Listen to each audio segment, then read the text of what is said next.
Leo tunasoma hadithi kutoka katika mkusanyo wa At-Tabarani. At-Tabarani huyo katika kitabu chake Al-Mujam Al-Kabir, hadithi namba 477. Hadithi hii pia inapatikana kwa mkusanyo wa Al-Hakim, unafahamika kama Mustadrak. Na hadithi hii inapatikana pia katika juzuu namba 24, hadithi namba 189 katika Maktaba Ibn Taymiyyah ya kule Misri, Cairo. Na hadithi hii pia Suyuti naye anaizungumzia katika baadhi ya mikusanyo yake hadithi mbalimbali.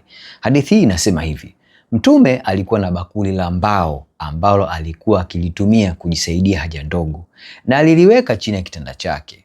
Usiku mmoja alilitafuta lakini hakulipata. Akamuuliza Baraka. Huyu Baraka jina lake jingine ni Ayman, ambaye alikuwa ni mjakazi wa Habiba aliyekuja naye kutoka Habasha, akisema, mkojo uliokuwa kwenye bakuli uko wapi? Ayman akajibu, nimeunywa. Naye akasema, hakika umejiweka salama na moto wa Jahannam. Ni kisa cha kushangaza kidogo, lakini hapa tunachoona ni kwamba watu walikuwa wakimchukulia huyu Muhammad kama ni mwokozi.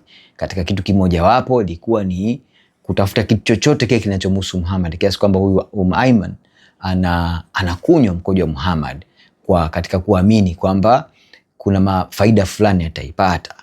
Na hapa Muhammad anamwambia kwamba hakika umejikinga na moto wa Jahannam.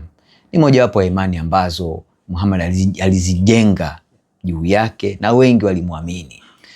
Naam, sijui umuhimu wa hili, lakini ni jambo la kutafakari, ndugu yangu Muislamu. Nawe Mkristo pia ni jambo la kulifahamu. Asante kwa kufuatilia channel hii. Tuendelee kusikiliza na kufuatilia zaidi.